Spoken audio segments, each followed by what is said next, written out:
Tomorrow, Kristin Davis is joining us.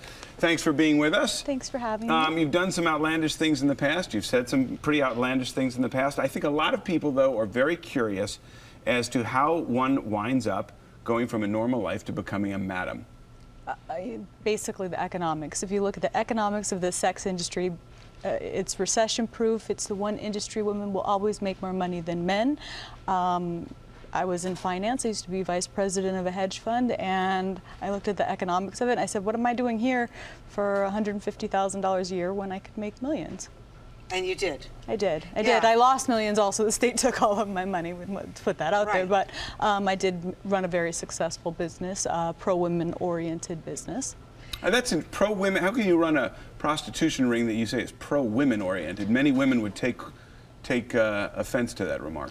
Well, I mean, look at the other people in my position that are out there, Jason Itzler and all these people that are really quite awful to women. So running a pro-women agency just basically means that I allowed the women to set their own boundaries. I encouraged them to use this as a short-term platform for pursuing something else and doing something else with their life. I mean, in hindsight, I don't believe that there should be pimps or madams, but I believe that a woman has the right to choose what to do with her body.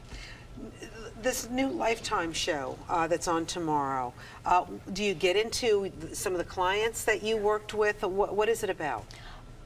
I don't really name names. I feel like I was paid for discretion, and I don't want to ruin anyone's life. So unless it's come out in the press, I'll talk about it, but I don't really talk about anyone that hasn't been named. So we do talk about Eliot Spitzer, which of course the whole world knows, and we're So hoping. What did you say about him in the show? You know, the honest truth, which I wish some other people would come forward and say, is that he was abusive towards women. He is aggressive. This is his personality as a whole, so it doesn't strike you as strange that it would be transferred into the bedroom. He's not called the steamroller because he's a nice guy. So do you think he deserves a second or a third chance? He's got a TV show on cable?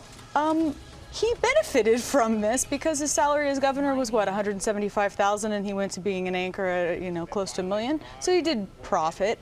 I think he deserves a second chance if he showed that he was actually sorry for what he did and maybe advocated for the cause a little bit.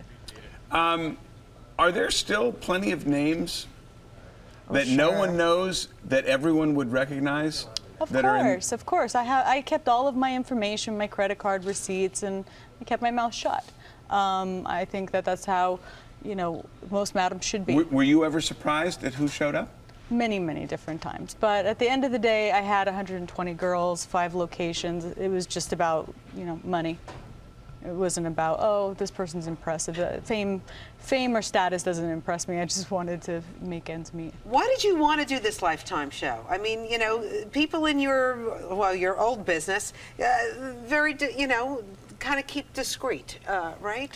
Why would you want to come out and do this? I think it's important for people to see the whole story, and I was given a second chance. Jail was awful, and I was given a second chance in life, and nobody wants to be famous for going to jail. Let's put that out there. Or how about selling your body? Exactly. Nobody wants to be famous for either of those two things. And when it comes out, you have to sort of decide, what am I going to do with this press that's given to me?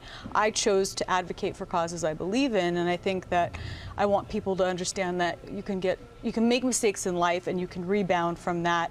What I did was also based on the economics, which is an interesting side of it.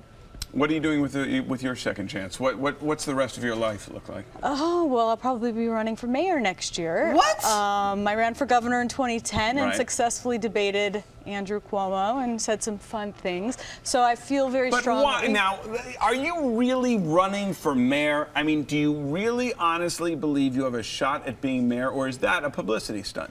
It's not a publicity stunt because it costs a lot of money to get on the ballot. So let's just put this, it is not cheap to run for any office here in New York if you've done correctly. What line? As a libertarian. I feel that we need someone who can just, quite frankly, just say the truth. Stop fronting about stop and frisk. Stop, you know, all this nanny state that we're becoming. Somebody that can educate the people. And because of my background, it makes me interesting. Therefore, I have a platform to help educate people. So it's not a publicity stunt. It's just, you know, I don't think I have much chance of winning. But it is something that I can do to help advocate. And you do have some financial support? Oh, yes. Some of your yes. former Johns? No. They ran like rats from a sinking ship. Interesting. It's a fascinating background, and I can't wait to see what the rest of the second act looks like. Yeah, all right. Kristin Davis in the Lifetime show tomorrow. What time is it on? It's at 10 p.m. My episode airs November 14th.